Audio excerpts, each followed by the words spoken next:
5.18 민주화운동 43주년, 윤석열 대통령도 광주를 찾았고 여야가 5.18 정신의 헌법 수록에 한 목소리를 내면서도 방법론을 두고는 온도차를 드러내고 있습니다. 민주당이 김남국 의원을 윤리특위에 제소했지만 논란은 수그러지지 않은 채 여러 갈래로 번지고 있는 상황입니다. 정치큐 오늘은 이재호 국민의힘 상임고문, 또 이상민 민주당 의원 두 분과 함께하겠습니다. 안녕하십니까? 네, 안녕하세요. 네, 저희가 오늘 5.18 관련 기념식 보도를 좀 했고 어떻습니까? 이 보수 정권 대통령이 이렇게 2년 연속 광주에 기념식에 참석한 건 이례적이라고 알고 있는데 처음이죠. 대체로 취임 첫 해에 갔던 건가요? 그렇죠. 네. 네, 취임 첫 해 되게 뭐 가거나 그렇게 하는데 네. 2년 연속으로 가는 건 뭐 처음이죠. 예. 어떻게 의미를 좀 두고 계십니까? 그 대개 이제 여당이나 여권이 되면 네. 실제로는 그렇지 않지만은 그러나 일반적으로 5.18에 대해서 좀 소홀히 한다 이런 느낌들이 많이 받지요. 네네. 근데 윤석열 대통령 들어서서 국민의힘 그 여당과 정부가 5.18 그 민주화 운동 정신을 소홀히 하지 않겠다. 뭐 이런 그 의지를 강하게 표현한 것 아니겠습니까? 여야가 모처럼 정파적 대립을 안 보이고 그 이런 5.18에 대한 같은 그 행사에 동참을 한 거는 외견상 그 훨씬 진일보하고 바람직한 모습이라고 생각합니다. 다만 양쪽이 그 생각하는 5.18 정신에 대한 참 의미와 실천 방식을 좀 체화해야 되겠다라고 생각합니다. 그 윤석열 대통령이 생각하는 5.18 정신, 네. 또 여권에서 생각하는 5.18, 또 저희 야당이 생각하는 5.18이 그 감이 좀 틀린 것 같아요. 제가 언뜻 봐도. 예. 예, 대통령이 자유 민주주의 뭐 이걸 외치지만 그렇게 국민들한테 특히 반대파한테 진짜 대통령이 자유와 민주주의 5.18 정신을 실제로 실천하고 체감한다, 앞장선다 이런 생각이 별로 와닿지는 않거든요. 네. 그러면 서로 겉돈다는 얘기입니다. 이제는 물론 그거조차도 지금 30여 년 흘러서 같은 정파가 그 광주에 모여서 5.18 행사를 하는 것은 의미 있지만 네. 그러나 이제는 그거에만 머물러서는 안 되고 5.18 정신이 참다운 민주주의를 실천하는 양식으로서 또 체감하게끔 상대방이 체감하게끔 그러한 것을 실천해 나가야 된다고 생각합니다. 네. 여야 또 대통령의 어떤 감이 좀 다르다. 5.18 민주화운동을 바라보는 감이 다르다 이렇게 해석하셨는데 어떻습니까? 일단 대통령의 메시지를 보면 5월 정신에 대한 실천의 방점을 찍고 있고 특히나 민주주의의 위협 이런 표현을 쓰기도 했는데 이거 미국에서 나왔던 표현이거든요. 네. 예. 그 뭐 대통령께서 늘 그 잘 쓰는 말이니까. 근데 이제 방금 그 의원님 말씀하셨지만은 이 외형적으로 보면요. 네. 여당 의원이 뭐 전원 참석한다든지 대통령이 2년 연속으로 간다든지 그 가서 또 님을 위한 행진곡을 뭐 같이 한다든지 전에는 님을 위한 행진곡을 부르지도 못했잖아요. 네. 근데 이걸 뭐 대통령이 같이 한다든지 이런 그 5.18 민주화 운동에 대한 외형적으로 그 기리는 거는 지금 잘 되고 있는데 네. 그럼 실질적으로 5.18 민주주의 정신이 국정 전반에 녹아 있느냐 또 실천하려고 하느냐 이런 것에서는 부족함이 아직 많이 있죠. 네. 예를 들어서 이제 지금 당장 현안이 되고 있는 그 간호법 문제라든지 뭐 지금 여야가 충돌하고 있는 문제들 많이 있지 않습니까? 네. 그게 정말 자유와 민주주의 정신이 잘 지켜진다면 국회에서 그런 일이 없어야 되잖아요. 국회에서 자유와 민주주의 정신이 지켜진다면 여야가 협치를 잘 해갖고 국회가 원만하게 여야가 합의해서 법도 통과시키고 이래야지 국회는 뭐 야당이 다수니까 통과시켜 놓고 또 권력은 대통령이 갖고 있으니까 대통령 거부권 해버리고 이거는 그야말로 자유와 민주주의를 충실히 이행하는 정신이 아니죠. 그러니까 이제는 한 43주년이 됐는데 이제는 행사 때만 가다 그냥 그 행사 때만 가서 기념사를 하거나 말을 여야가 마찬가지입니다. 네. 여야가 마찬가지로 뭐 광주에 가서 뭐 다 한다고 하는 건 아니라 실제로 국정 전반에 국회는 국회 전반에 정말로 민주주의 정신이 실천적으로 스며들어야지 그냥 5.18 행사만 가서 그냥 하고 이러면 이건 별로 민주주의 발전에 크게 도움이 안 되죠. 네. 이 민주주의 5월 정신, 5.18 정신은 민주주의라고 하지 않습니까? 네. 그 민주주의는 뭐 5.18 아니어도 사실 우리 헌법의 기초적이고 기본적이고 기반이고 나아가야 할 가치고 그 민주주의를 심화시키고 고도화시켜야 될 우리인데 이것이 여전히 지금 민주주의가 오히려 진보하긴커녕 퇴행했다 이런 소리를 많이 듣습니다. 네. 거기에 민주주의의 여러 요소들이 있지만 가장 중요한 것은 의회 중심주의, 입헌주의여야 되고 그리고 권력자에 대한 권력의 행사가 권력자에 대해서는 그 권력을 자제하고 또 제한을 하고 그 국민의 입장에서 국민의 권리를 조금 더 신장하는 쪽으로 방향을 틀어야 되는데 네. 지금 이제 윤석열 대통령이 지난 취임사에도 작년 취임사에도 했고 이번에 5.18 기념사에도 했지만 네. 자유민주주의 이걸 많이 말씀하셨어요. 아니 뭐 그거에 대해서 이론을 제기하려는 건 아니지만 그게 공허하다는 생각이 자꾸 드는 겁니다. 자유민주주의는 권력자에 대한 권력의 제한이 있어야 되고 그러면 우선 대통령이 먼저 성찰을 해봐야 됩니다. 돌아봐서 대통령이 내가 국정을 펼쳐가는데 권력을 행사하는데 국정의 곳곳에 내가 과연 민주주의가 제대로 삼투가 됐는가 권력은 제한을 받았는가 뭐 이런 거 해야 되는데 사실 동의하지 않는 국민들도 상당수 있을 거예요. 그러면 뭔가 잘못된 고장난 구석이 있기 때문에 이 고장난 구석을 빨리 보완하고 이를 보완해야 되겠죠. 자유민주주의를 해야 되는데 자유민주주의가 말이지 야당의 가짜 허위 공세 때문에 가짜 뉴스가 양산되고 뭐 이렇게 나가면 그 탓을 야당 탓 반대 탓으로 돌리는 거거든요. 물론 그런 잘못이 야당에도 있습니다. 또 반대파도 있습니다. 그러나 우선적으로 살펴봐야 될 건 권력자, 대통령, 또 정부 사람들, 대통령실 사람들이 먼저 권력의 한계를 위해서, 권력의 그 삼다함을 위해서 얼마나 스스로들 노력했는가. 네. 그리고 대신 국민들의 권리는 얼마나 신장됐는가.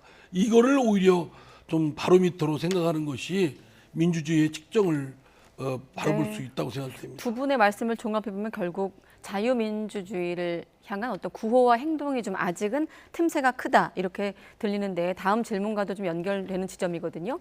자, 5.18 민주화 운동의 헌법 전문 수록 여부에 대한 언급은 없었습니다. 그런데 과거 후보 시절에 또 광주에 가서 헌법 전문 수록에 찬성한다 이런 입장을 밝히면서 윤 대통령의 메시지가 주목이 됐는데 일단 헌법 정신 그 자체라는 언급까지만 나왔거든요.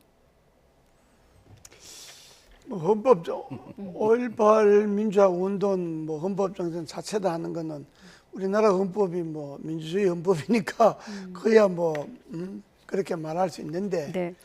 그러나 그러면서 이어서 5월 민주화 운동은 헌법 정신 자체이기 때문에 이거는 언젠가는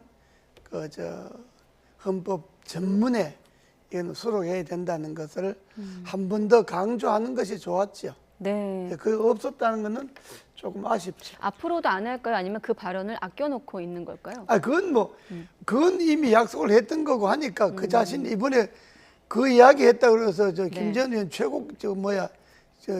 최고위원까지 그 징계까지 했잖아요. 그렇기 때문에 5.18 민주화 운동 정신을 헌법 전문에 수록하는 건 그건 변함이 없는 거고 네. 이제 그걸 개헌할 때 그걸 해야죠. 네. 오히려 저는 이번에 5.18 때 그 단순한 5.18 전문에 그러니까 헌법 전문에 네. 5.18을 뭐 개정해야 하는 개헌 문제만 언급하는 게 아니고 예. 그거는 뭐 당연하다 하고 그 외에 오늘날 인류 문명이 맞닥뜨려 있는 문제들이 있지 않습니까? 뭐 인공지능이라든가 또 디지털 문명으로 인해서 개인의 뭐 권리라든가 정보라든가 인격권이 침해를 받고 있다든가 또는 평등권이 침해를 받고 있는 부당한 차별을 극복해야 된다든가 기후 변화와 관련된 우리의 헌법의 입장이라든가 뭐 이런 또 한반도 평화를 지향하고자 하는 굳건한 의지 표명을 좀 더 실천적으로 표명한다든가 네. 이런 좀 미래지향적이고 지금 시대 정신에 맞는 거를 포함해서 우리 5.18 전문에 아니 저 헌법 전문에 5.18까지 넣는 걸 우리 한번 정치권에서 논의를 해보자. 네. 이렇게 제안을 했으면 오히려 대통령이 박수를 받을 거라고 생각됩니다. 네. 근데 저희 당에서도 물론 그 전문에 5.18을 넣자. 네. 원포인트 개헌하자. 그것도 너무 좀 제가 보기엔 같은 편이지만 좀 네. 얄팍한 것 같고 그렇게 가볍게 개헌을 취급할 성질도 아니라고 생각되고요. 네. 그 전문에 넣는 건 물론이고 그 너머에 인류 문명 여러 가지 시대 정신과 다른 관련된 가치를 담아야 것이 된다. 있으니까 그런 것들을 헌법의 개헌에 같이 한번 논의하는데 하면 그 전문에 넣는 것도 당연히 포함되겠죠. 네, 지금 이 의원님 말씀하신 부분은 이제 5.18 정신의 헌법 전문 수록을 위한 원포인트 개헌에 대한 이제 이 의원님의 생각이었는데 여야 입장도 여기에 대해서 좀 다른 목소리가 나오고 있거든요. 잠깐 여야 목소리 들어보겠습니다. 국민의힘도 이 국민의힘이 강령의 5.18 정신을 이미 넣어놨던 만큼 헌법 전문에 수록되는 것 반대하는 사람도 없을 거라고 저는 생각합니다. 원포인트만으로 개헌이 된 예가 없기 때문에 조금 더 현실적이고 실질적인 접근으로 개헌에 관한 진지한 논의를 이어가기를 바란다라고 말씀드립니다. 대통령만 의지를 보이면 가능할 것 같습니다. 헌법 전문에 들어갈 원포인트 개헌의 논의를 지금부터 해서 총선 전에 마무리 짓고 내년 총선 때 개헌안을 같이 투표에 붙이는 방법이 고려될 수 있다고 보이거든요. 네네.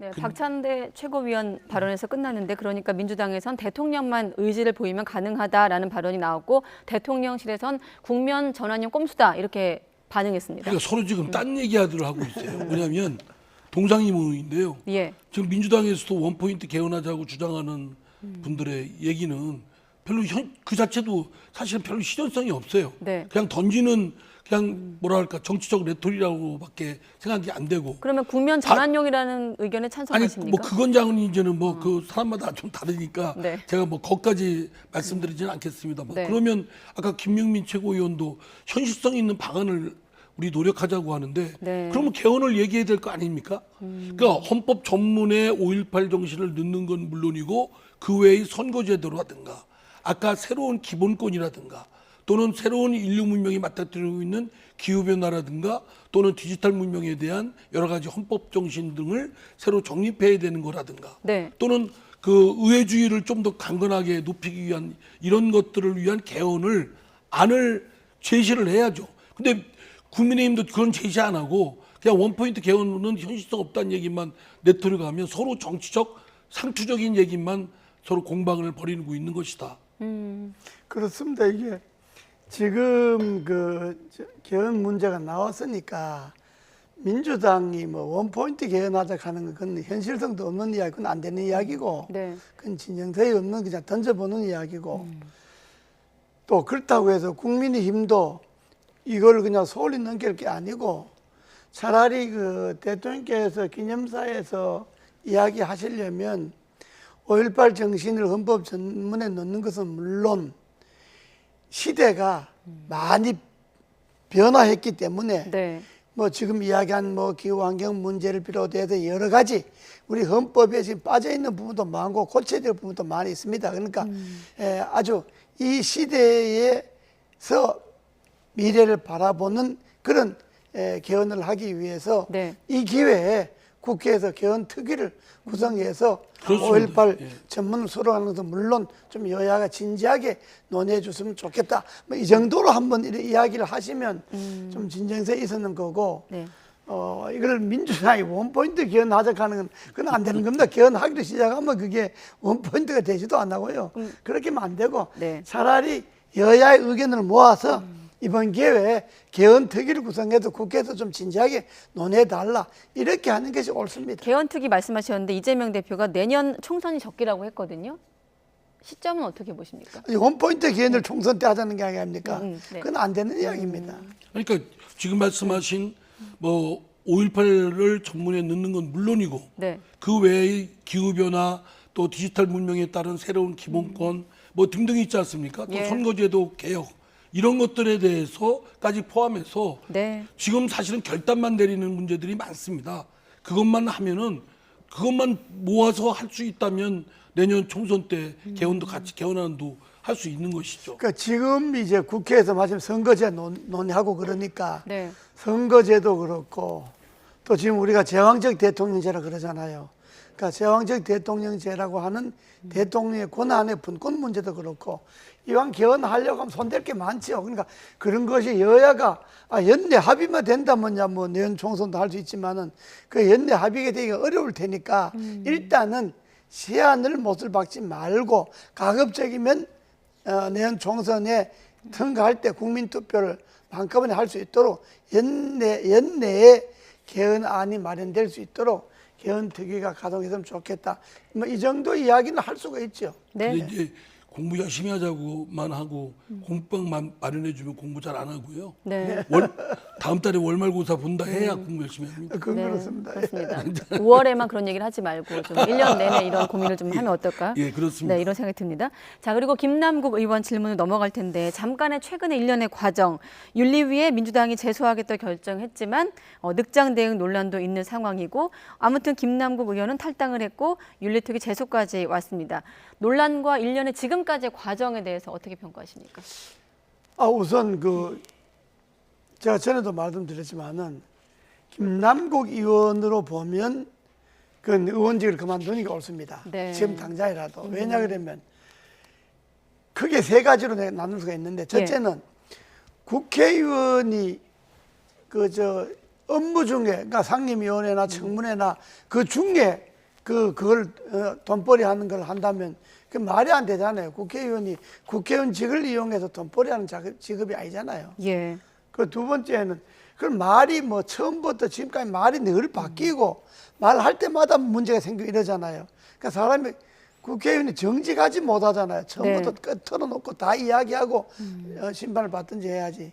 그다음 세 번째는 국회의원은 일종의 명예직인데 권력과 돈벌이를 양립을 안 됩니다. 그러니까 돈벌이 하면 돈벌이 하고 국회의원 하려면 국회의원 하고 이래야지 국회의원직을 이용해서 돈벌이 한다 하면 이게 안 되잖아요. 그러니까 김남국 의원은 차라리 국회의원을 그만두고 돈벌이 하러 나가든지 해야지 저런 상태로 국회의원을 하면 안 되는 거고 의원직 그만둬야 되고 저는 민주당이 네. 뭐 의총회 하기 전에 사표를 냈으니까 할 말이 없다 그러지만은 저는 사표를 내게 하는 게 아니고 민주당이 의총을 하든지 민주당이 제명을 하든지 아니면 당이 탈당 권유를 하든지 네. 뭐 이렇게 민주당이 징계를 하는 방법을 택해야지 본인이 뭐 탈당만 하면 끝나는 걸로 해버리면 저게 안 되잖아요. 그게. 네. 그러니까 민주당도 대응이 미흡하고 저는 뭐 대응이라 그럴 것도 없죠. 민주당이 하는 걸 보면 또 김남국 의원도 저렇게 자꾸 그럴 게 아니고 본인이 이번 기회에 의원직을 그만두는 것이 오히려 좀 국민들 앞에 그럼 여기서 잠깐 민주당 내부 목소리 듣겠습니다. 너무 늦었다는 늑장 대응 지적은 국민의힘을 넘어서 민주당 내부에서도 나오고 있거든요. 자, 누가 어떤 얘기를 했을까요? 잠깐 들어보겠습니다. 마치 지탄이라고 하겠습니다. 김남국 의원이 전격적으로 탈당 선언을 했을 때 꼬리 자르기다, 면피용이다라는 말들이 얼마나 많았습니까? 과감한 결단, 한 박자 빠른 결정 이게 필요한데 아직도 좀 이 정치가로서는 결단을 하기에는 좀 행정가로서의 때를 벗지 못한 거 아닌가 이런 생각을 좀 할 때도 있습니다. 행정가의 때 이재명 대표를 향한 지적인데. 그 뭔 행정가의 때를 벗었다 안 벗었다의 문제가 아니고요. 대응에 제대로 못하는 건 이재명 대표 본인 사법 리스크 때부터 생긴 문제고 그 이후에 동봉특권, 네. 그다음에 이번에 김남국 의원 코인 사태에 이르기까지 일련의 대응을 제대로 못하고 있는 겁니다. 지도부가. 말하자면 지도부가 적시에 국민이 요구하는 일정한 수준을 앞장서서 그걸 해야 되는데 선제적 조치를 해야 되는데 못하고 끌려가듯이 아니면 모면하듯이 회피하듯이 계속 그래왔거든요. 그래가지고 지난번 뭐 그 돈봉투 건의 경우는 자체 진상 조사 못하겠다. 네. 아니 그런 무력증까지도 스스로 자인하고 말았지 않았습니까? 뭐 검찰 수사한테 맡기겠다. 그리고 또 이번 김낙훈 건도 처음에는 뭐 지도부 일각에서는 지도부 전체는 아닌 걸로 알고 있습니다만 일각에서는 어쨌든 뭐 검찰 탄압이다. 뭐 이런 식으로 이렇게 건건이 생기기만 해도 검찰 탄압이라고 잘못 처방을 해서 네. 전체적인 당의 공신력을 떨어뜨리고 또 다음에 당 대표나 지도부의 리더십이 지금 대응을 제대로 못하고 있다. 이 생긴 일은 과거의 일이지만 이걸 어떻게 대응하고 처리하느냐 문제는 현재의 문제 아니겠습니까? 네. 현재 대응에 있어서 역량이나 또는 리더십 또는 의지 이런 것들에 상당한 결함을 보이고 있다고 저는 생각합니다. 네, 형평성 차원에서 또 다른 목소리를 전해드리면 이재명 대표가 일방적으로 지시하지 않았다, 또 윤리특위 제소 결의문을 막지 않았다는 민주당 내 반응도 있는데, 자 고모님 이제부터라도 어떻게 해야 될까요? 지금 일단 절차 문제를 놓고 여야의 어떤 방법론의 차이가 있거든요. 저게 윤리특위라는 건요. 네. 뭐 의원님 계시지만은 저게 여야가 합의해갖고 뭐 어떻게 하기 전에는 저 부지하세요입니다. 윤리특위 너무 질질 끌죠. 저게 뭐 네.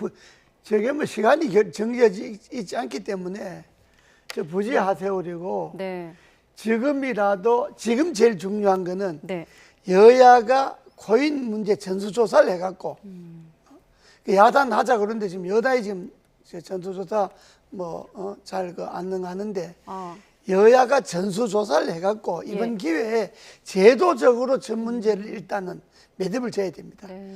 전수하고 고인도 재산 신고하게 하고 또 여기에서 불법이 있으면 이번에 그야말로 가차 없이 처리하고. 그러니까 김남국 의원에 대한 어떤 의혹 규명과는 별도로 자진 신고나 어떤 그런 부분에 그렇습니다. 대해서, 김남국 의원 건이 이미 들어가 있으니까 이제 예. 검찰이 빨리빨리 이제 뭐 조사를 할 거니까 네. 지금 검찰이 넘어가 있는 거고 국회에서 할 일은 윤리조사, 윤리특위 넘겨버리면 국회가 따로 할 일이 없어요. 본인은 탈당을 해버렸지. 그러니까 민주당에서 할 일도 없고.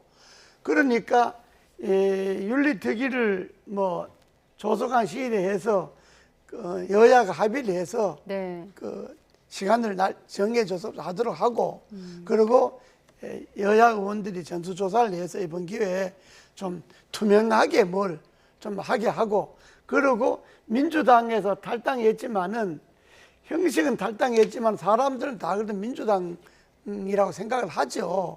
그러니까 민주당에서 김남국 의원에게 조금 더 행사를 해야 됩니다. 네, 일단 지금으로서는 그 자문이 그 생략 문제를 놓고 공방인데 국민의힘은 시간 끌게 하지 말라는 거거든요. 그 단축에 동의하십니까? 그러니까 지금 예. 국회법에는 그 심사 기간에 대해서 여러 네. 가지 숙고 기간, 뭐 자문위원회 일정 기간 뭐 이렇게 되어 있는데 네. 그 기간은 최대한 줄일 수가 있습니다.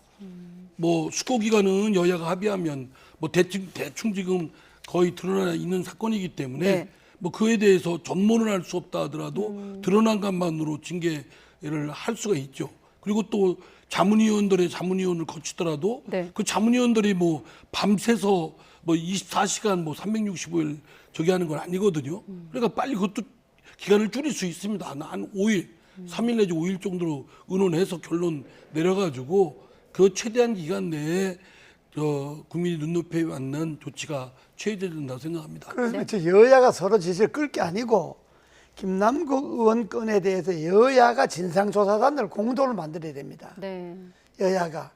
그래서 김남국 의원의 진상조사단을 공동으로 만들어 갖고 빨리 결론 내 갖고 그 결론을 윤리특위로 넘겨가고 윤리특위가 일정하게 제명을 하든지 뭐 결정하게 해야 되는 거고 그 여야가 따로따로 하지 말고 여야가 공동으로 진상조사단을 만들어 갖고 김남국 의원뿐만 아니라 여야 전원 전수조사도 하고 네. 뭐 이런 국회가 좀 이번 기회에 이 부패 척결에 대한 여야의 좀 단일한 목소리를 내는 모습을 좀 보여줘야지 네. 이게 서로 여당 야당 서로 미루식으로 하면 이게 지금 안 되죠. 여야 간에 보면 윤리특위 자체도 지금 공방을 벌이고 있거든요. 저렇게 하면 유야무야되고 예. 하나만 나중에 이제 시간 지나고 나서 있는지 없는지도 기억 못할 겁니다. 저는 저렇게 해서는 안 되고 지금 말씀하셨듯이 이제 조사위원회를 윤리특위에서 조사위원회를 구성을 하게 되면 거기서 그 김남국 의원한테 자료 제공을 요구를 하지 않겠습니까? 네. 그럼 국회의 공적기구에서